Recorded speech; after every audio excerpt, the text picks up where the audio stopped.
This channel does not promote or promotion any illegal activities. All content provided by this channel is meant only for educational purpose only.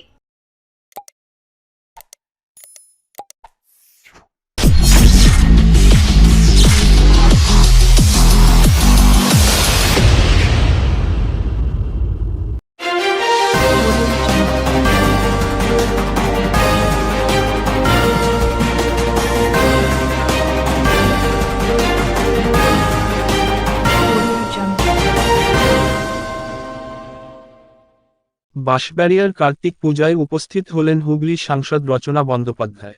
Bansberia Milanpalli Nataraj পুজোর মণ্ডপে এক বিশেষ মুহূর্তের সাক্ষী রইল হুগলি জেলা।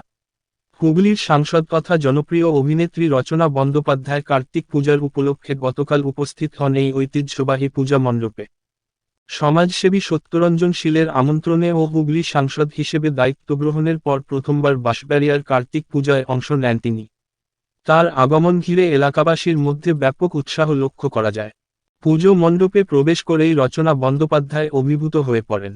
তিনি বলেন, আমি প্রবেশ করার আগেই ভাবছিলাম, এটি কি রাজপ্রাসাদ?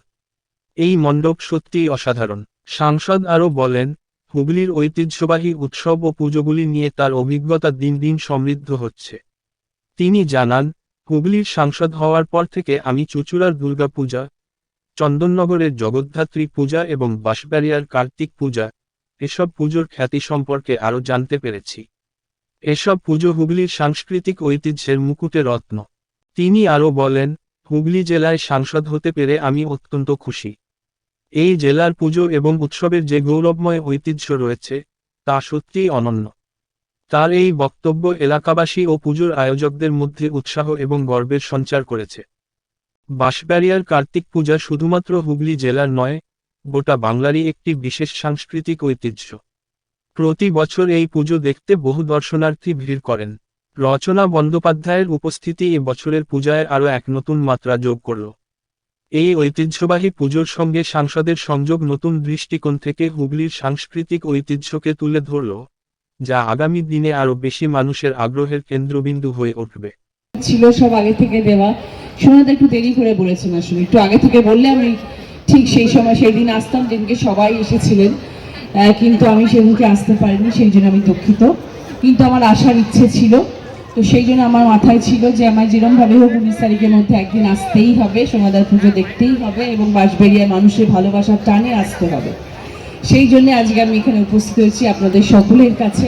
এর আগেও বহুবার এসেছি, আমার প্রচারের সময় এসেছি, তারপরেও বাঁশবেড়িয়াতে আসা তো হয়েছেই এবং আগামী দিনেও হয়তো আসা হবে। কিন্তু আপনাদের সকলের ভালোবাসা আশীর্বাদ সবসময় পাশে আছে, সাথে আছে, তাই জন্য আজকে আমি মঞ্চে আপনাদের এখানে দাঁড়িয়ে আছি এবং আজকে হুগলিবাসীর সেবা ইন্দ্রকে নিযুক্ত করতে পেরেছি, আজকে সাংসদ হতে পেরেছি। আমার যে 7টা কনস্টিটুয়েন্সি আছে সেই প্রত্যেকটি মানুষকে আমি সবসময় জানাই করজোড়ে প্রণাম এবং ধন্যবাদ। তাদের এই ভালোবাসা আশীর্বাদ আমার উপরে আছে বলে আজকে আমি ভালো কাজ করার ইচ্ছে প্রকাশ করছি এবং ভালো কাজ করার চেষ্টা করছি এবং আপনাদের সকলের জন্য সেটাই আমি বার্তা দেব, যাতে আপনাদের জন্য আমি ভালো কাজ করতে পারি। আপনাদের সুবিধে, যা যা অসুবিধে, যা যা প্রয়োজন সব কিছু আপনারা আমাকে জানাবেন। আমি বারবার বলছি, আজকে আমি অভিনেত্রী হয়ে আপনাদের কাছে আসিনি, আমি অভিনেত্রী তো বটেই, কিন্তু অভিনেত্রীর পরেও আমি একজন সাংসদ এবং আজকে আমি সেই জায়গাতেই এসেছি যেই জায়গায় আমি সাংসদ এবং আপনাদের সকলের পাশে দাঁড়ানোর আমি যেহেতু কথা দিয়েছি এবং মাননীয় মুখ্যমন্ত্রী মমতা বন্দ্যোপাধ্যায় আমাকে সেই ভরসা সেই আশা দিয়ে আপনাদের কাছে পাঠিয়েছেন যে রচনা গেলে রচনা ভালো কাজ করবে এবং সেই আশা নিয়ে সেই প্রত্যাশা নিয়ে আমি আগামী 5 বছর এগিয়ে যাওয়ার চেষ্টা করব, যাতে আপনাদের সবাইকে আমি ভালো রাখতে পারি এবং আপনাদের সকলের জন্য আমি ভালো কাজ করতে পারি। প্রতিটি জায়গার জন্য আমি যাতে ভালো কাজ করে যেতে পারি আগামী 5 বছরে, সেই চেষ্টা আমি সবসময় করব। আপনাদেরকে আমার এইটুকুই অনুরোধ থাকবে যে আপনাদের কাছেও আমি সবসময় আসার চেষ্টা করব। আমি সবসময় বলেছি যে মাঝে মধ্যেই আমি আপনাদের কাছে আসব, এখানে আমাদের এমএলএর যে অফিস থাকবে সেই অফিসে আমি এসে বসবো এবং আপনাদের সকলের সঙ্গে দেখা করব, কথা বলবো। আপনাদের যার যা কিছু দরকার, যা যা অসুবিধে, যা যা প্রয়োজন সেগুলো আপনারা প্লিজ আমাকে বলবেন। আমি চেষ্টা করব যাতে আমি আপনাদের সাহায্য করতে পারি এবং আপনাদের পাশে থাকতে পারি সবসময়। আর আজকের এই কার্তিক পুজোর উদ্বোধনে এসে উদ্বোধন ঠিক নয়, মানে পুজোতে এসে খুব ভালো লাগলো। আমি প্যান্ডেল দেখে অভিভূত, আমি ভাবতেই পারছি না এত সুন্দর প্যান্ডেল হতে পারে। অপূর্ব, ভীষণ সুন্দর হয়েছে, খুব ভালো হয়েছে, দারুণ দারুণ সোনাদা, ফ্যান্টাস্টিক। আপনাদেরকে আরও একবার কালী পুজোর কার্তিক পুজোর অনেক অনেক শুভেচ্ছা, অভিনন্দন জানাচ্ছি। আপনারা সবাই ভালো থাকবেন, আগামী দিনে আবার কখনো না কখনো দেখা হবে। সবাইকে নমস্কার জানাচ্ছি। শুধু আরেকটা আপনাকে প্রশ্ন, আপনাকে ফিল্মে দেখেছি, তারপর জনপ্রতিনিধি হিসাবে পার্লামেন্টে দেখলাম, আপনি এত ফ্লুয়েন্ট ইংলিশে আপনি যে সবার সামনে উপস্থাপনা করলেন যে আমাদের নদীবক্ষ, যে গলাগড় বা এইসব সাইডে নদীবক্ষ, মানে মানুষ ভেঙে পড়ছে, ওখানে মানুষের বাড়িঘর ভেঙে পড়ছে, সেটা নিয়ে যে আপনি পার্লামেন্টে যে প্রসিডিংটা করেছেন আমাকে এতটা টাচ করেছে। আমি সেই ব্যাপারটা, আপনি কতটা জনগণের মধ্যে একটা রূপালী জগৎ থেকে সে মিশে গেছে, সেই অভিজ্ঞতাটা সামান্য একটু যদি আমাদের বলেন, আর কিভাবে আরো এগোবে যখন আমাদের। মানুষ যেই কাজটা করে সেই কাজটায় মানুষ সবসময় তার শতভাগ দেওয়ার চেষ্টা করে। আমি যখন অভিনেত্রী হয়ে কাজ করেছি, আমি আমার শতভাগ দিয়ে চেষ্টা করেছি যাতে মানুষকে আনন্দ দিতে পারি, অভিনেত্রী হিসেবে নাম করতে পারি, নাম্বার 1 জায়গায় পৌঁছতে পারি। যখন দিদি নাম্বার 1 শুরু করলাম 2011 সালে, তখন আমাকে যে ভরসা করে জি বাংলা নিয়ে এসেছিল, আজকে আমি সেই ভরসা রাখতে পেরেছি এবং দিদি নাম্বার 1 আজকে 13 বছর হয়ে গেছে এবং 5,500 এপিসোড ধরে আমরা কাজ করছি। তো এটা দিদি নাম্বার 1 ছেড়ে, দিদি নাম্বার 1 একটা মাইলস্টোন। দিদি নাম্বার 1 দ্বিতীয়বার হবে না, ওটা একটা হিস্ট্রি তৈরি হয়ে গেছে। এখন আজকে আমি যখন আপনাদের কাছে রাজনীতির মঞ্চে এসে দাঁড়িয়েছি, আজকে যখন রাজনীতি করতে এসেছি, যখন আমরা পার্লামেন্টে দাঁড়িয়ে ওথ নিই, যখন আমাদের বলা হয় যে গীতা ছুঁয়ে আপনারা ওথ নিন যে আপনারা আগামী দিন যে কাজগুলো করবেন মানুষের জন্য করবেন, মানুষের পাশে থাকবেন, সেই ওথটা নেওয়ার সময় আপনাদের অনেক কিছু ভেবে ওথ নিতে হয় এবং শুধু নেওয়ার জন্যই নেওয়া নয়, এইটা ভেবে নেওয়া যে হ্যাঁ আমি মানুষের জন্য এসেছি, মানুষ আমাকে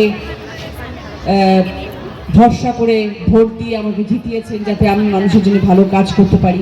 তাহলে আগামী দিনে যার যার যেটা অসুবিধে, আমার যেই যেই জেলায় যা যা অসুবিধে হচ্ছে সেগুলো আমার চেষ্টা করতে হবে। আমি কতটা করে উঠতে পারবো আমি জানি না, কারণ সবটা আমার হাতের মধ্যে নয়, আমি চাইলে তার করে দিতে পারবো না।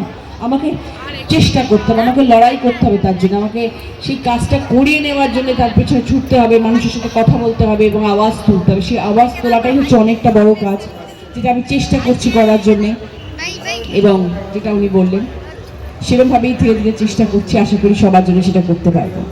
ধন্যবাদ দিদির জন্য একটা জোরে হাততালিও জানা ছিল না যে আমি তো অবাক হয়ে গেছি আস্তে আস্তে। আমি যখন আসছি আর আমি যখন দূর থেকে দেখছিলাম এটা কি করে রাজপ্রাসাদে লাইটিং করা হচ্ছে, আমি জিজ্ঞেস করছি আমার ড্রাইভারকে আর আমার স্টাফকে, মানে আমি ভাবতে পারিনি এত সুন্দর প্যান্ডেল হতে পারে। তো মানে আর আমার সব থেকে আনন্দ লাগছে যে আমার হুগলি জেলার প্রতিটি পুজো এত বিখ্যাত, দুর্গাপুজো বিখ্যাত, জগদ্ধাত্রী পুজো বিখ্যাত, বাঁশবেড়িয়া কার্তিক পুজো বিখ্যাত। এই 1.5 মাস পুজোয় পুজোয় আমার কেটে যাচ্ছে আনন্দের সাথে। এই যে আপনার তো অন্য সময় কার্তিক পুজো যে বাঁশবেড়িয়া এত বড় হয় আমি জানতামই না, এখন আমি রাজনীতিতে এসেছি, সাংসদ হয়েছি, সেই জন্য জানতে পারছি এবং সেই জন্যই দাদারা আমাকে আমন্ত্রণ করে নিয়ে আসেন। আগে তো কখনো আমন্ত্রণ করে ডাকেননি, এখন সাংসদ হয়েছি বলে দাদা আমন্ত্রণ করে ডেকেছে। আগে এসেছি না, সরি তাহলে আমি এসেছি অনেকদিন আগে। আচ্ছা আচ্ছা, যাওয়া হয়েছিল জগন্নাথনগর জগদ্ধাত্রী পুজো যাওয়া হয়নি, ছট পুজোয় যাওয়া হয়েছে। জগদ্ধাত্রী পুজো আগামী বছর যাবো, এবছরটা হয়ে ওঠেনি, এতগুলো পুজো যেতে গিয়ে জগদ্ধাত্রী পুজোয় চন্দননগরটা হয়ে ওঠেনি। আর্থিকর কাণ্ডে 100 দিন হলো, আবার রাস্তায় নামছে সব। আমরা বিচারের অপেক্ষায় রয়েছি, আশা করি বিচার খুব তাড়াতাড়ি পাওয়া যাবে। কক্সবাজার কাউন্সিলরকে গুলি করে দিতে হয়েছে। এটাও খুব খারাপ একটা নিউজ, আশা করি অপরাধীকে খুব তাড়াতাড়ি ধরা হবে। আর সবাইকার জন্য কি বলবেন? সবাইকার জন্য কার্তিক পুজো, ছট পুজো, জগদ্ধাত্রী পুজোর জন্য অনেক অনেক শুভেচ্ছা, অভিনন্দন।